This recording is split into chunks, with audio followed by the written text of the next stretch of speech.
Hello दोस्तों, कैसे आप सभी। उम्मीद है सभी मस्त और ज़बरदस्त होंगे। और एक बहुत ही इम्पोर्टेंट टॉपिक के ऊपर आज हम बात करने वाले हैं, जो कि होने वाला है पेंशन के ऊपर, वृद्धा पेंशन के ऊपर, या किसी भी तरह का पेंशन अगर आपको मिलता है तो आपको यह जानना ज़रूरी है कि पेंशन पेमेंट ऑर्डर आपके पास होना चाहिए। इसके बगैर आपको कुछ नहीं मिल पाएगा।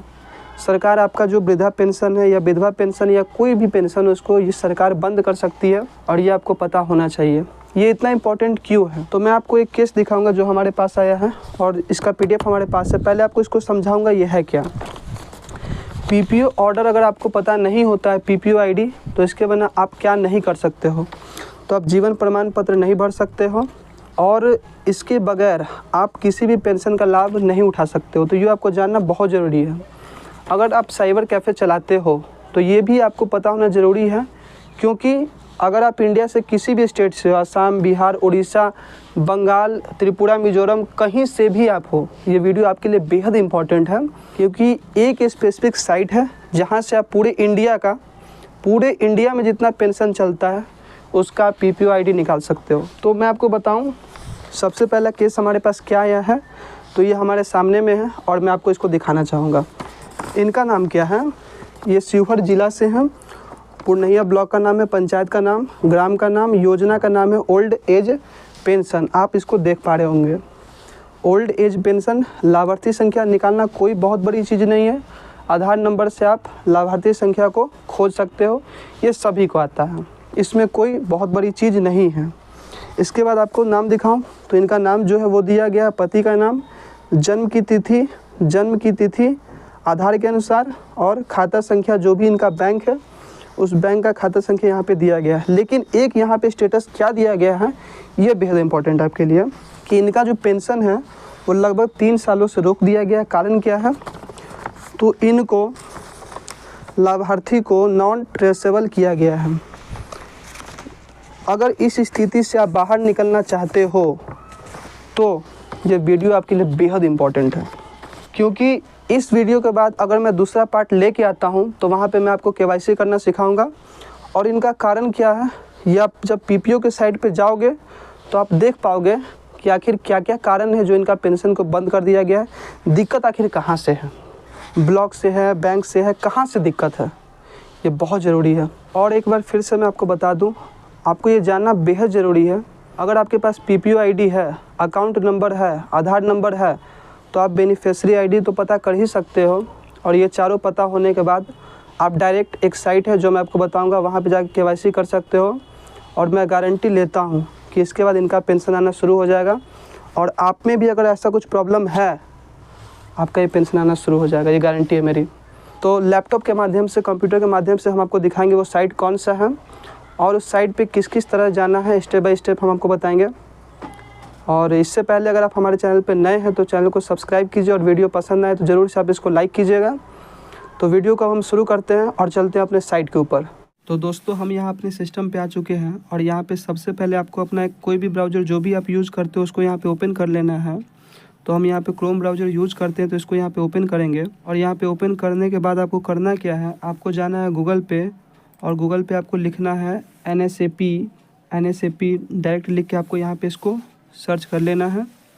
और सर्च करते ही आपके सामने जो भी आएगा उसमें जो सबसे पहला साइट होगा NSAP का, उस पर जाना है, और उस पर जाकर के यहाँ पे क्लिक कर देना है। क्लिक करते ही आपके सामने NSAP का जो होम पेज होगा, होम साइट होगा, वो आपके सामने खुल के ओपन हो जाएगा। और यहाँ पे इतना आपको सोचना नहीं है इसके बारे में, जितना मैं बताऊँ बस उतना ही करना है। स्टेप बाई स्टेप आपको यहाँ पर चलना होगा। तो यहाँ पर बताया गया है कि जो भी पहले साइट था वो अब बंद हो चुका है। अब जो नया साइट है वो आपके सामने है।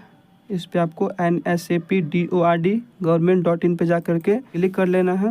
और इस पे क्लिक करते ही आप इसके नए वाले साइट पे पहुंच जाते हो। जो भी इसका नया साइट है NSAP.DORD.government.in। सारा इंटरफेस पहले की तरह ही है, लेकिन साइट आप देखोगे खुद यहाँ पे चेंज हो चुका है। NSAP पहला NIC.in था, अब यहाँ पे NSAP.DORD government.in है। और यहाँ पे भी वही चीज़ बताया गया, जो पहले साइट यहाँ पे था अब नए वाले इस पे साइट आ चुका है। तो आपको यहाँ पे जाना कहाँ पे है, सबसे पहले आपको यहाँ पे रिपोर्ट का ऑप्शन देखने को मिलता है, जिस पे आपको क्लिक कर लेना है। और क्लिक करते ही आपके सामने जो भी रिपोर्ट का डैशबोर्ड होगा वो खुल के ओपन हो जाता है। और यहाँ पे लिस्ट ऑफ रिपोर्ट है, एब्स्ट्रैक्ट है, बेनिफिशियरी सर्च, आधार बेस्ड रिपोर्ट, जितना सारा यहाँ पे होता है सब कुछ यहाँ पे आपको देखने को मिल जाता है। तो यहाँ पे लिस्ट ऑफ रिपोर्ट में तीसरे नंबर पे आपको स्टेट बोर्ड देखने को मिलता है, जिस पे आपको क्लिक करना है। और ये सब नया है, आप देखोगे हर किसी के आगे यहाँ पे न्यू लिखा हुआ, मतलब ये सब नया नया स्कीम जो भी है वो यहाँ पे आपके फ़ायदे के लिए यहाँ पे लाया गया है। आपको स्टेट में मैं बता देता हूँ फिर से, ये पूरे ऑल इंडिया के लिए है। आप अंडमान निकोबार से हो या जम्मू कश्मीर से हो या बिहार से हो या चंडीगढ़ से, कहीं से भी आप हो तो आप अपना PPO-ID यहाँ से आप देख पाओगे। तो हमको यहाँ पे बिहार का सर्च करना है, तो बिहार पे जाके क्लिक करेंगे और यहाँ पे करेंगे क्या, ऑल सेंटर स्कीम में इतने सारे स्कीम है। अगर कोई स्पेसिफिक आपको देखना है तो आप उस पर क्लिक कीजिए, अन्यथा इसको छोड़ दीजिए। एरिया में आप अगर शहरी एरिया से आते हो तो वहाँ पे अर्बन हो जाएगा, और अगर आप ग्रामीण एरिया से आते हो तो आपको वहाँ पे रूरल सेलेक्ट कर लेना है। तो जिनका हम देख रहे हैं वो ग्रामीण एरिया से, तो यहाँ पे हमने उनका रूरल सेलेक्ट किया है। और यहाँ पे कैप्चा जो कि आपके सामने दिया गया है, इसको देख करके अच्छे से यहाँ पे इसको फिल कर लेना है। तो यहाँ पे हमने कैप्चा को फिल कर लिया है। इसके बाद आपको यहाँ पे सबमिट वाले ऑप्शन पे क्लिक करके इसको सबमिट कर देना है। तो दोस्तों जैसा कि आप यहाँ पे देख पाओगे, हमारे सामने स्टेट डैशबोर्ड खुल के सामने आ चुका है। और यहाँ पे जो भी बिहार के जितने सारे डिस्ट्रिक्ट होंगे वो सब आपके सामने खुल के ओपन हो जाएगा, जैसे अररिया, अरवल, औरंगाबाद, बांका, बेगूसराय, जितने सारे स्टेट हैं आप सभी का देख सकते हो। जितने सारे डिस्ट्रिक्ट है पूरे इंडिया में आप सभी का यहाँ पे देख सकते हो। तो जिनका हम देख रहे हैं वो फ़िलहाल शिवहर से है, तो शिवहर पे यहाँ पे हम क्लिक करेंगे। जो भी आपका डिस्ट्रिक्ट होगा उसके सामने आपको जा करके क्लिक कर लेना है। और क्लिक करने के बाद आपके सामने उसका डैशबोर्ड खुल के स्पेसिफिक आ जाता है बिहार में शिवहर, जैसा कि आप यहाँ पे देख पाओगे। यहाँ पे उसके नीचे आपको सब डिस्ट्रिक्ट और म्यूनसिपैलिटी देखने को मिलता है, जिसमें इनका पूर्णिया है। तो इनका हम यहाँ पे सर्च कर लेते हैं। सर्च करने के बाद आपको यहाँ पे जितने सारे ग्राम पंचायत है, वार्ड है, सब कुछ आपके सामने खुल के ओपन हो जाता है। तो यहाँ पे आपका अपना वार्ड या जो भी आपका ग्राम पंचायत होगा उसको सर्च करना है।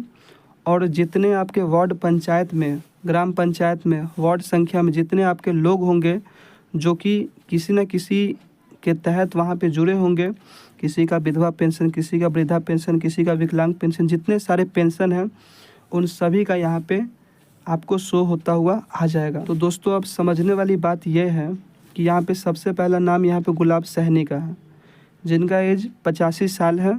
और इनका जो स्कीम है वो इस स्कीम से जुड़े हुए हैं, और इनका जो पैसा आता है वो बैंक में आता है। अब क्या यहाँ पे इनका PFMS रजिस्टर्ड है, ये बताओ। यस, लेकिन जिनका हम देख रहे हैं उनका नाम आप इतने में खोजोगे कैसे, सबसे बड़ी बात ये है।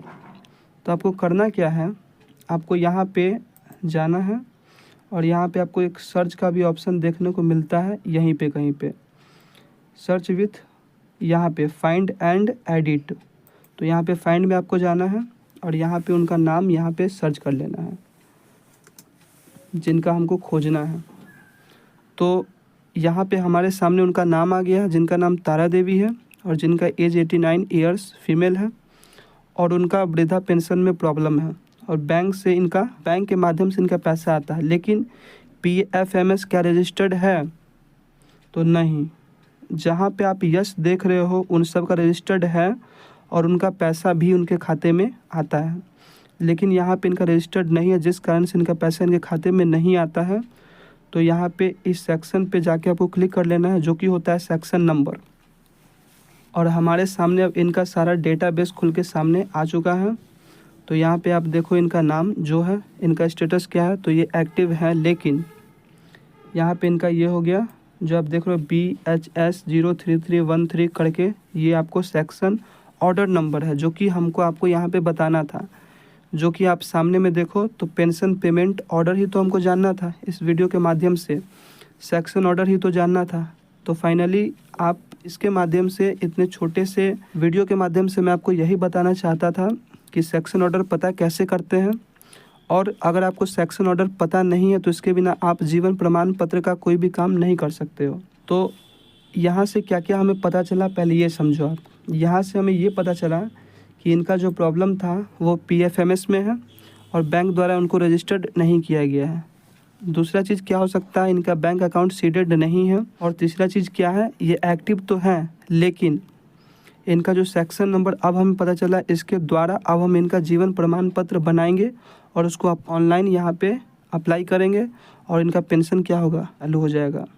तो ये छोटी सी वीडियो थी। इस छोटी सी वीडियो के माध्यम से हम आपको दिखाना चाहते थे कि आखिर ऑर्डर निकालते कैसे हैं। तो ये रहा वीडियो आपके सामने। वीडियो पसंद आई हो तो वीडियो को आप लाइक कीजिए एंड चैनल पे नए हैं तो ज़रूर सब्सक्राइब कीजिए। हम आपसे मिलते हैं अगले वीडियो में। जब तक के लिए थैंक यू, धन्यवाद, बाय बाय, टेक केयर।